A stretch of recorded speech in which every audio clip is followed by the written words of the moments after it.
আমি এসে যে দেখলাম আপনি হাত তুলে কার কাছে জানি কাঁদতেছেন, ফরিয়াদ করতেছেন। কার কাছে চাইলেন? কোন মালিকের কাছে চাইলেন?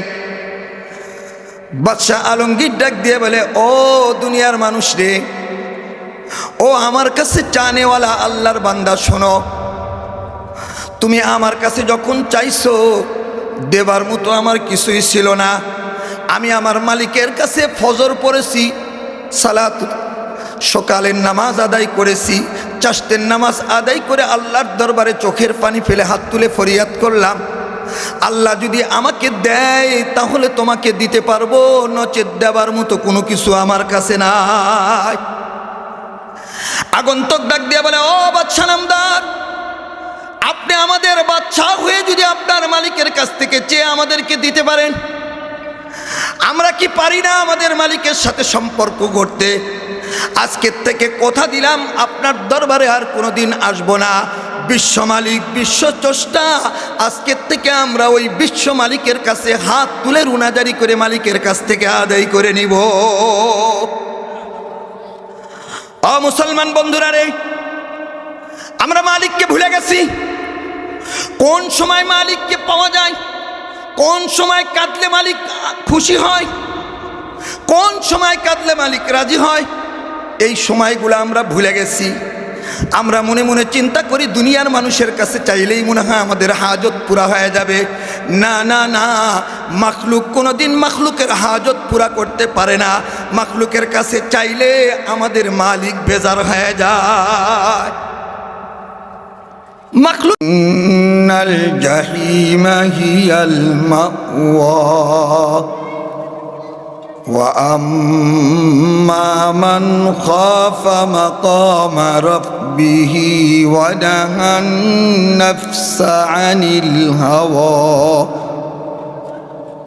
فإن الجنة هي المأوى.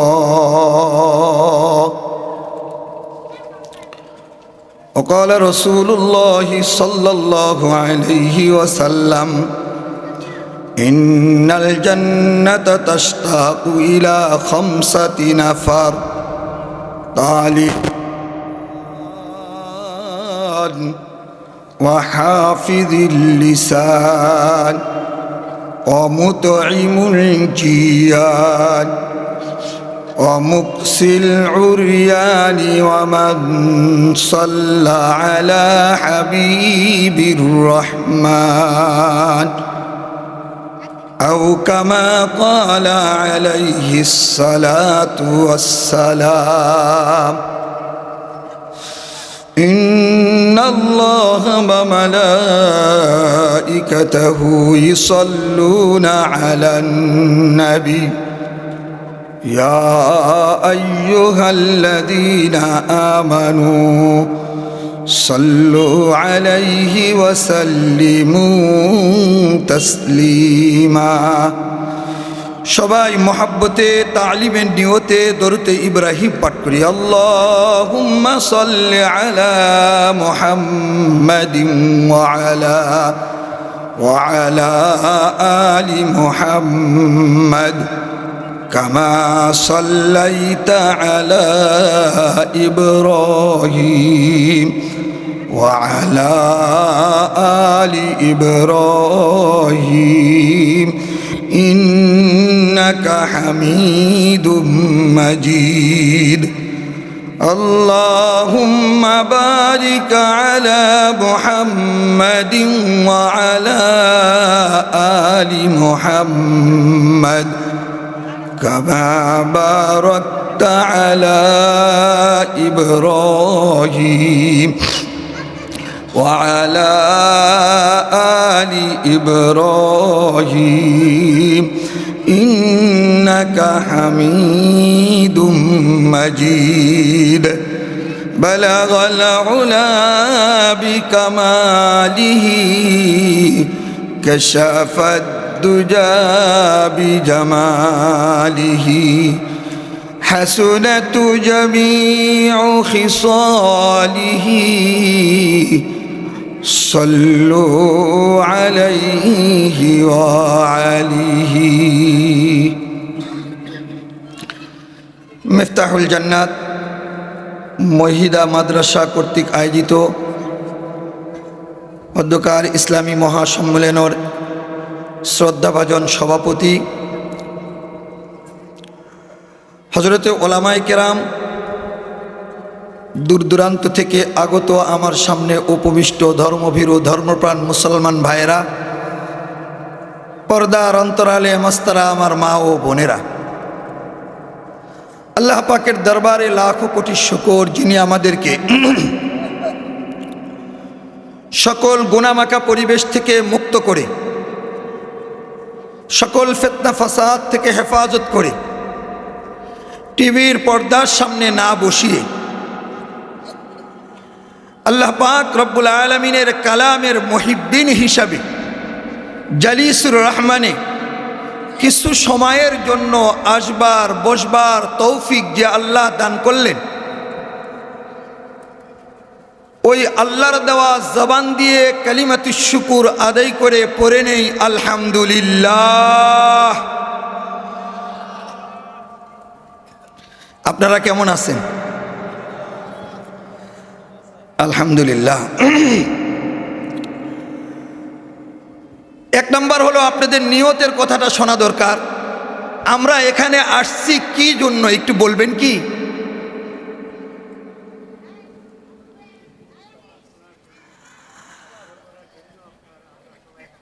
আলহামদুলিল্লাহ, আলহামদুলিল্লাহ।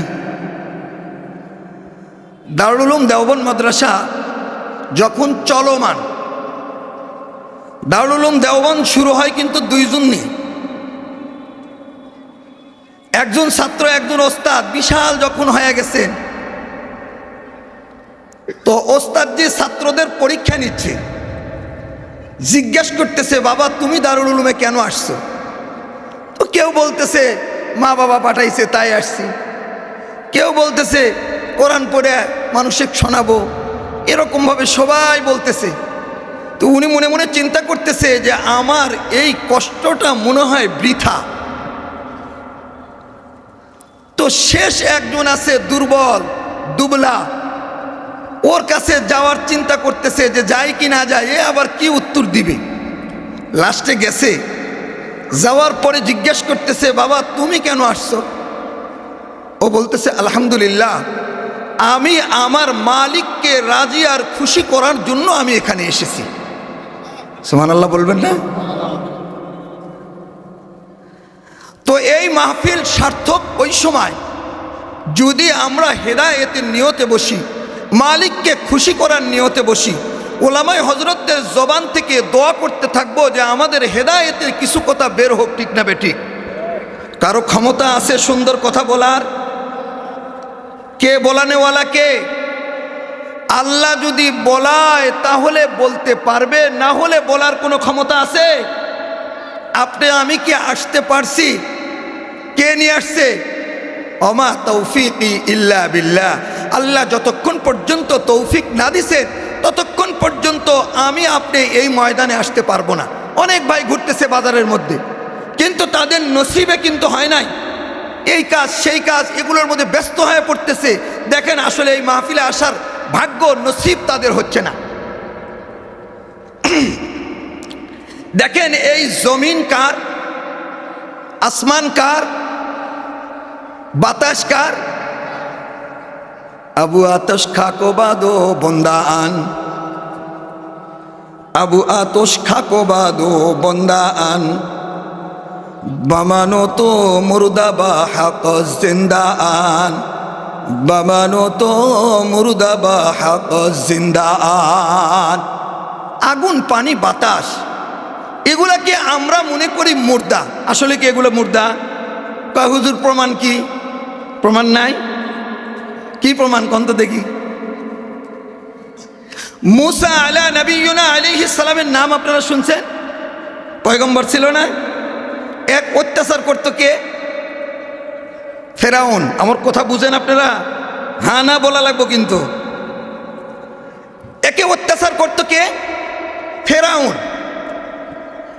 এই জালেম যখন অত্যাচার করতে করতে মুসা আলাইহিস সালামের বংশধরদের উপর স্টিম রোলার চালাইলেন, আল্লাহ রাব্বুল আলামিন মুসা আলাইহিস সালামকে ডাক দিয়ে বলল, মুসা তুমি তোমার সাথীদের নিয়ে দল বল নিয়ে নীলনদ পার হয়ে অপর প্রান্তে চলে যাও। মুসা আলাইহিস সালাম দল বল নিয়ে নদীর পাড়ে দেয়, মনে মনে চিন্তা করতেছে, হায় রে আমি এখন কেমনে যাব, পিছন থেকে তো ফেরাউনের বাহিনী আসতেছে, আমাদেরকে শেষ করে দিবে, বাঁচানেওয়ালা কে, মারনেওয়ালা কে?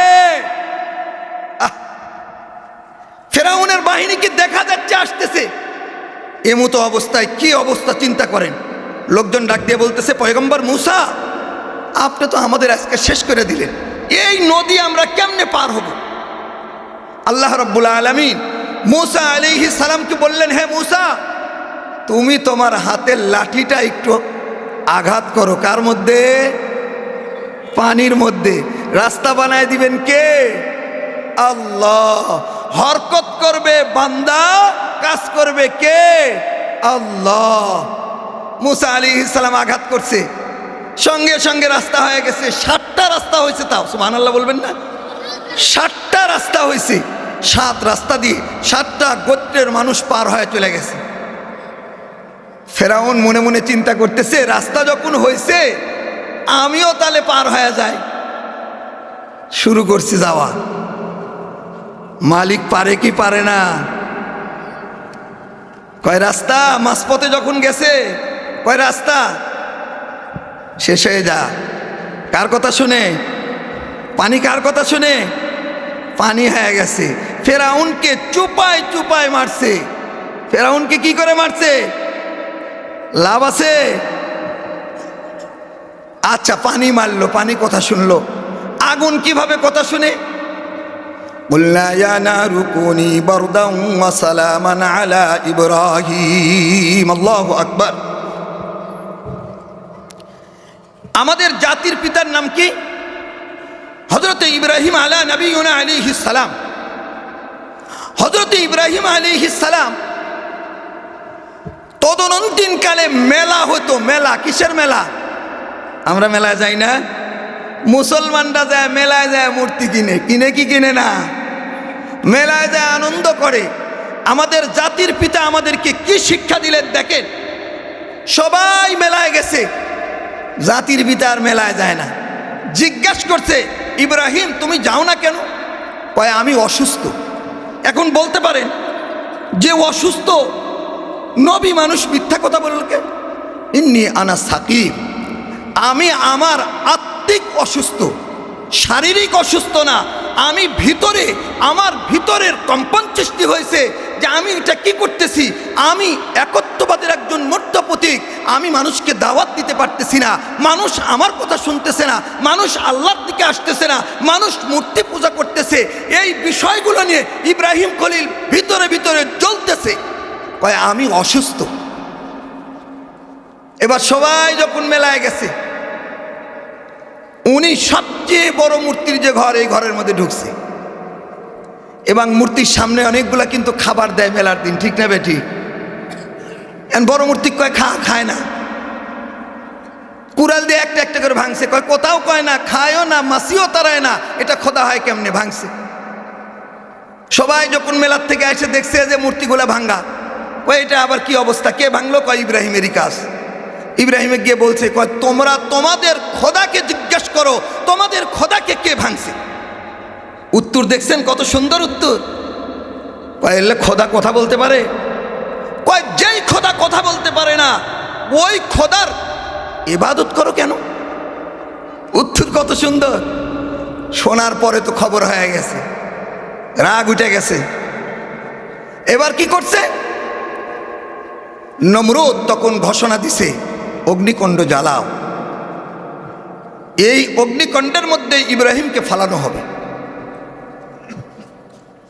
3 কিলো উপর দিয়ে যদি কোনো পাখি উড়ে যেত, এত আগুন জ্বালাইছে যে আগুনের মধ্যে পাখিটা পুরে জ্বলে ওখানে পড়ে যেত। তাহলে কেমন আগুন জ্বালাইছে। হযরত ইব্রাহিম আলাইহিস সালামকে যখন নেওয়া হয়, ফেরেশতাদের শক্তির সাথে তো আর এরা পারে না, ফেলতে পারতেছে না। তখন শয়তান বলছে, উলঙ্গ কিছু নারীকে দাও। বেহায়াপনা। ও মুসলমান ভাইরা, আপনি আমি নামাজ পড়তে পড়তে কপালের মধ্যে করা ফেলাইছি, আমার আপনার বেটার বউ, আমার আপনার মেয়ে উলঙ্গ হয়ে ঘুরতেছে, সংসারের মধ্যে শান্তি থাকবে কেমনে? ঠিক না বেঠিক? এবার ইব্রাহিম আলাইহিস সালামকে যখন বলতেছে, ফালানোর চেষ্টা করতেছে, পারে না। শয়তান ডাক দিয়ে কয়, এমনি পারবা না। কয় কি করা লাগবে তাহলে? কয় এখানে বেহায়াপনা শুরু করো। যেখানে বেহায়াপনা শুরু হয় সেখান থেকে আল্লাহর রহমতের ফেরেশতারা দূরে সরে যায়। ফেরেশতারা দূরে সরে গেছে। এবার ইব্রাহিম আলাইহিস সালামের বাপ নিজের সন্তানের কাপড়গুলো শরীর থেকে খুলছে। জোরে জোরে কর নাউযুবিল্লাহ। বাপ হয়ে যখন সন্তানের কাপড় খুলে সন্তানের কি অবস্থা হয় বলেন? জিবরাইল আমিন চলে আসছে আল্লাহর কাছে, আল্লাহ তুমি কি দেখো না তোমার খলিলের কি অবস্থা? আল্লাহ রাব্বুল আলামিন তখন ডাক দিয়ে বলে, জিবরাইল তোমাকে অনুমতি দিলাম, যাও আমার খলিলকে গিয়ে তুমি সাহায্য করো, খলিলের যত প্রয়োজন আছে তুমি পুরা করো। আসছে ডাক দিয়ে বলতেছে, হে খলিলুল্লাহ আপনি শুধু অনুমতি দেন, আমার 650 পাখা আল্লাহ দান করছে, একটা বাড়ি মারবো নমরুদের অগ্নিকাণ্ডে এখান থেকে শেষ করে দিব। ইব্রাহিম খলিল কি উত্তর দিচ্ছেন জানেন? মাখলুক হয়ে কোনোদিন মাখলুককে সাহায্য করতে পারে? আমরা সাহায্য চাই কার কাছে? না, এটা ভুল। এখনই যদি শোনা যায় চেয়ারম্যান সাহেব আমাকে অমুক জিনিস দিব, যায় দেখেন কা লাইন ধরছে, ধরে কি ধরে না? বাদশাহ আলমগীরের নাম শুনছেন? বাদশাহ আলমগীরের নাম শুনছেন? বিরাট বড় ধার্মিক বাদশাহ ছিলেন। বাদশাহ আলমগীরের দরবারে একজন ভিক্ষুক গেছে। বাদশাকে গিয়ে ডাক দিয়ে বলতেছে, বাদশাহ নামদার,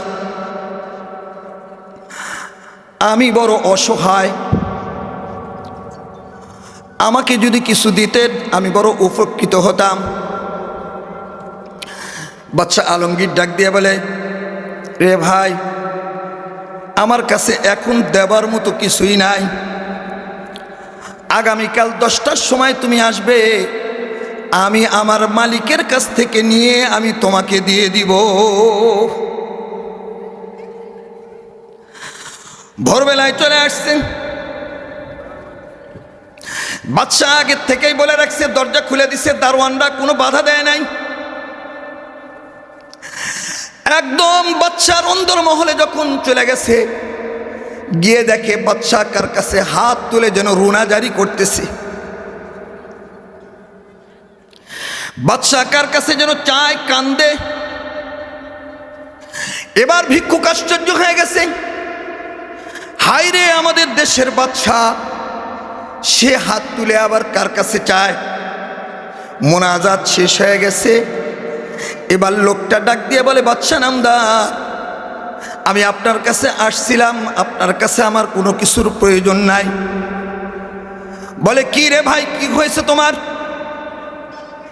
এই মাত্র তো তুমি আসলাম, গতকাল তুমি আমার কাছে ফরিয়াদ করেছিলে, আমি দিব এটাও ওয়াদা দিয়েছিলাম, এখন তুমি কি জন্য বলতেছো আমার প্রয়োজন নাই? এবার লোকটা ডাক দিয়ে বলে, বাদশাহ নামদার, আগে আপনি একটা কথা বলেন, আমি এসে যেই জিনিসটা দেখলাম এর কারণ যদি আমাকে বলেন তাহলে আপনার কাছে নিব, না হলে আপনার কাছে চাবো না। এবার ডাক দিয়ে বলে, কি কারণ বলো? কয়, আমি এসে যে দেখলাম আপনি হাত তুলে কার কাছে জানি কাঁদতেছেন, ফরিয়াদ করতেছেন, কার কাছে চাইলেন, কোন মালিকের কাছে চাইলেন? বাদশাহ আলমগীর ডাক দিয়ে বলে, ও দুনিয়ার মানুষ রে, ও আমার কাছে চানেওয়ালা আল্লাহর বান্দা, শোনো, তুমি আমার কাছে যখন চাইছো দেবার মতো আমার কিছুই ছিল না। আমি আমার মালিকের কাছে ফজর পড়েছি, সালাত সকালের নামাজ আদায় করেছি, চাষতের নামাজ আদায় করে আল্লাহর দরবারে চোখের পানি ফেলে হাত তুলে ফরিয়াদ করলাম, আল্লাহ যদি আমাকে দেয় তাহলে তোমাকে দিতে পারবো, নচেত দেবার মতো কোনো কিছু আমার কাছে নাই। আগন্তুক ডাক দিয়ে বলে, ও বাদশাহ নামদার, আপনি আমাদের বাদশাহ হয়ে যদি আপনার মালিকের কাছ থেকে চেয়ে আমাদেরকে দিতে পারেন, আমরা কি পারি না আমাদের মালিকের সাথে সম্পর্ক করতে? আজকের থেকে কথা দিলাম আপনার দরবারে আর কোনোদিন আসবো না। বিশ্ব মালিক, বিশ্ব স্রষ্টা আজকের থেকে আমরা ওই বিশ্ব মালিকের কাছে হাত তুলে রুনাজারি করে মালিকের কাছ থেকে আদায় করে নিব। মুসলমান বন্ধুরা রে, আমরা মালিককে ভুলে গেছি।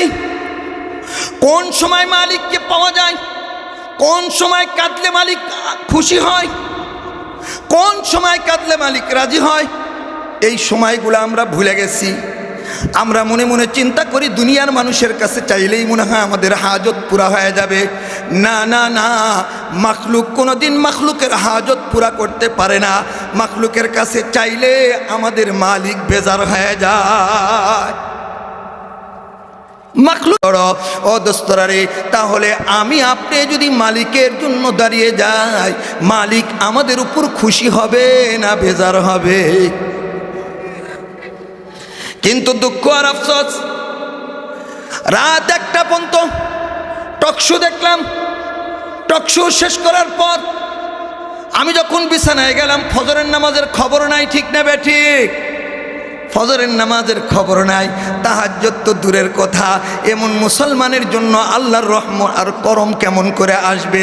এজন্যই তো বলা হয়েছে, মুসলমান যখন নিজের দিল দিয়ে মালিককে ডাকবে, আল্লাহ রাব্বুল আলামিনের সাহায্য তখন তার উপর চলে আসবে। আমি বলতেছিলাম, আগুন কেমনে আল্লাহর কথা শুনে? ইব্রাহিম আলাইহিস সালামকে যখন আগুনের মধ্যে ফেলা হলো, قلنا يا نار كوني بردا وسلاما على إبراهيم। জিবরাইল যখন ডাক দিয়ে বলল, পয়গম্বর আপনি অনুমতি দেন। আপনি অনুমতি দেওয়ার সঙ্গে সঙ্গে এই আগুনকে একদম নিমিষেই শেষ করে দিব। পয়গম্বর ডাক দিয়ে বলে, না, আমার আল্লাহ কি আসমান থেকে দেখে না তার খলিলের সাথে কি ব্যবহার করা হচ্ছে? আল্লাহ রাব্বুল আলামিন আগুনের উপর ওয়ারেন্ট জারি করে দিলেন। আগুন মালিকের কথা শুনে আগুন তাকে জ্বালাইল না।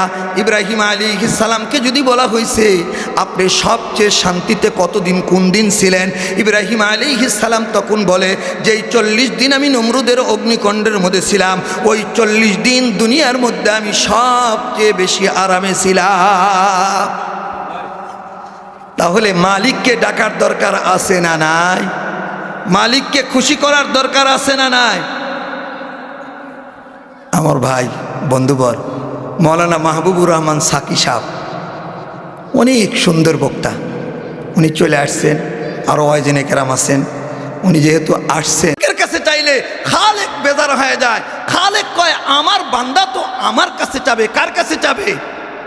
আর ওলামায়ে হজরতরা আমার মতো আপনার মতো গুনাহগারদেরকে মালিকের সাথে সম্পর্ক করে দেয়, মালিকের রাস্তায় উঠায় দেয়, মালিকের সাথে একটু কলাকলি করায় দেয়, মালিকের কাছে বানানোর জন্য কিছু কথা বলে। যেই কথাগুলো যদি আমরা মেনে চলি, দিলের কান দিয়ে শুনি, ইখলাসের সাথে শুনি, তাহলে এই কথাগুলো আমাদের কাছে দামি হয়ে যাবে। এই একদিনের মাহফিল আমার আপনার জন্য হেদায়েতের জরিয়া হয়ে যাবে। ভাই দোস্ত বুজুর্গ আমার, আমরা আসি আর যাই। কোন বক্তা সুন্দর করে কথা বলল, কোন বক্তার কণ্ঠ সুন্দর হলো না, আমরা এটা খেয়াল করি কার জবান থেকে আল্লাহ আমুলিয়াতের কিছু কথা শোনালো। ঠিক না বে ঠিক? আমুল দরকার আছে না নাই? আমুল যার যত সুন্দর হবে, তার কবর সুন্দর হবে, তার হাসর সুন্দর হবে, তার ফুলসিরাত সুন্দর হবে।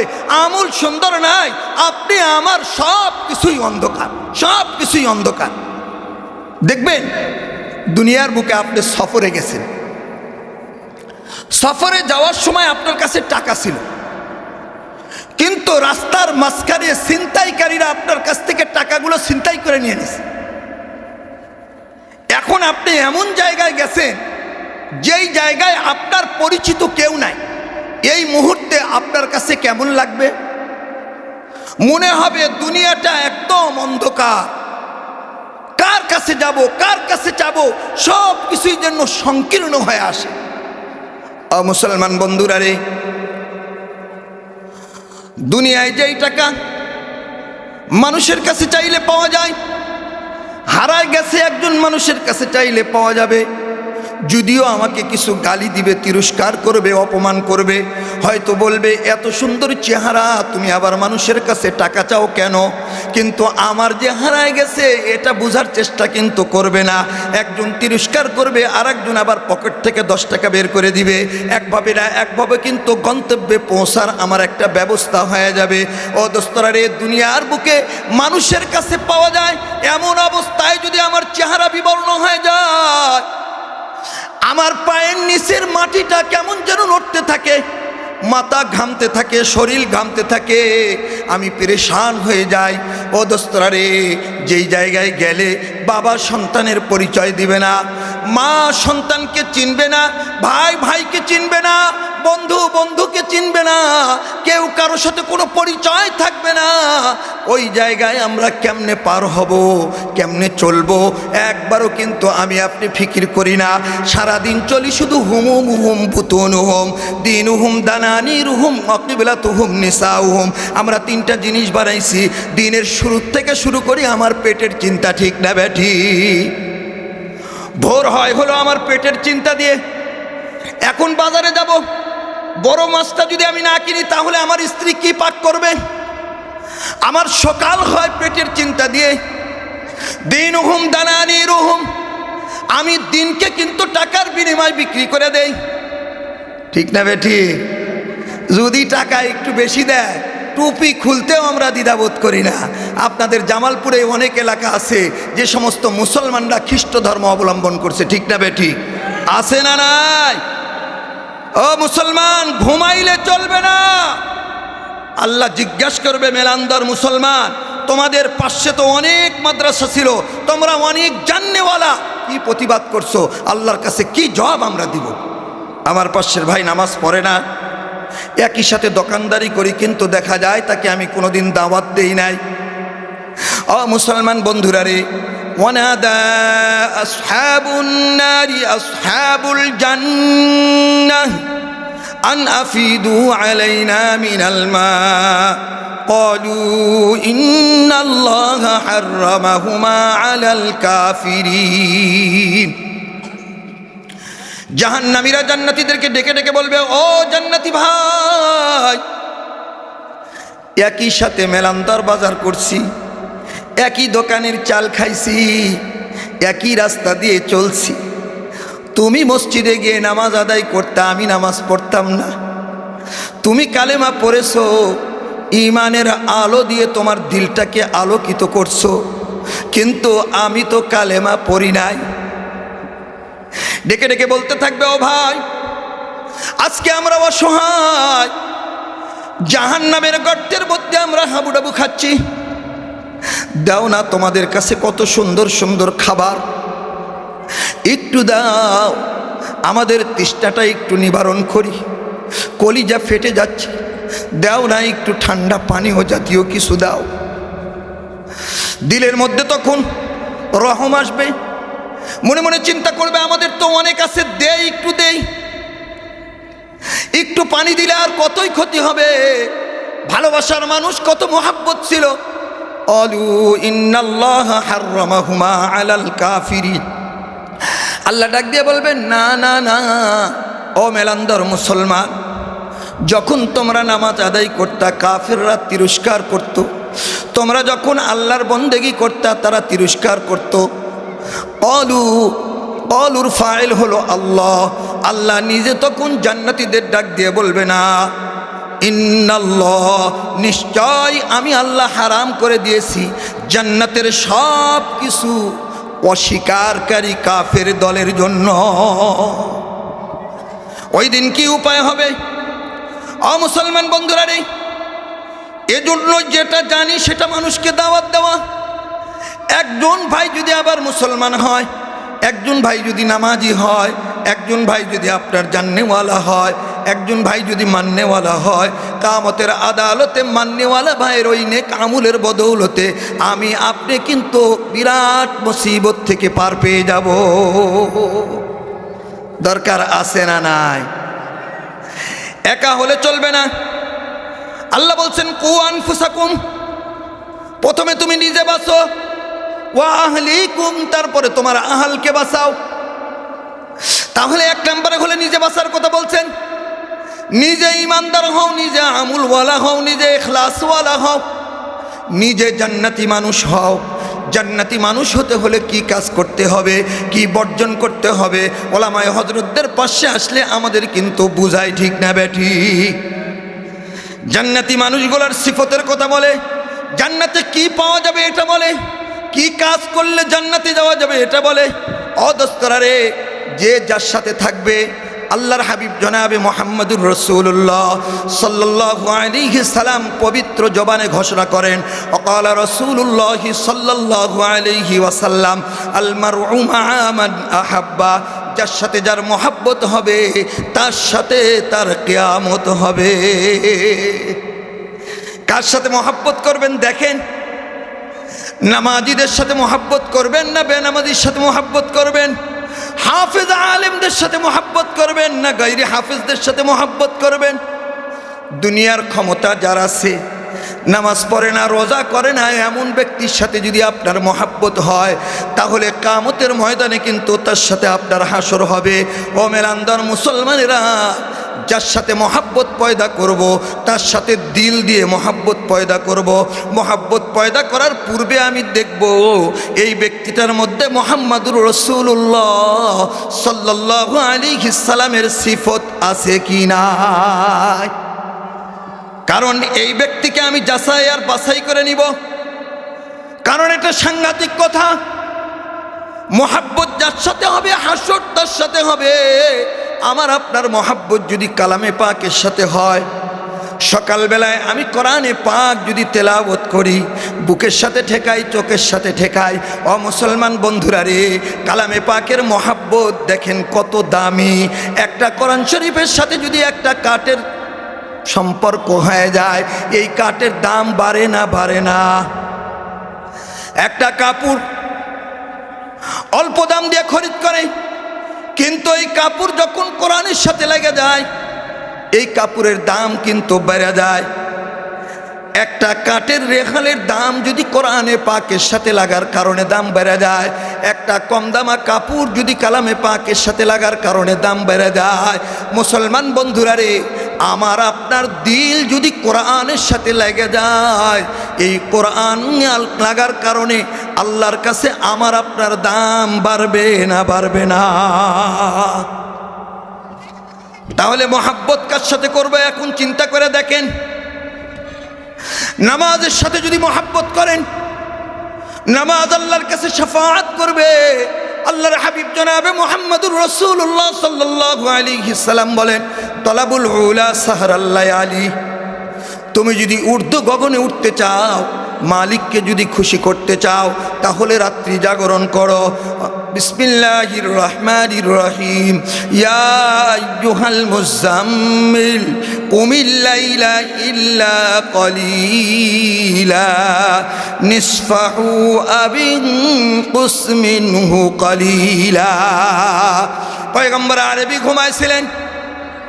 পয়গম্বরকে আল্লাহ রাব্বুল আলামিন কত মহব্বত করতেন, কত সম্মান করতেন, কত ইজ্জত করতেন দোস্তরা রে। পয়গম্বরকে নাম ধরে ডাক দিলেন না। পয়গম্বর কম্বল মুড়ত দিয়ে শুয়ে আসিলেন, পয়গম্বরকে ডাক দিলেন, ইয়া আইয়ুহাল মুযাম্মিল, হে কম্বলওয়ালা, আর কত ঘুমাবা, আর কত ঘুমাবা।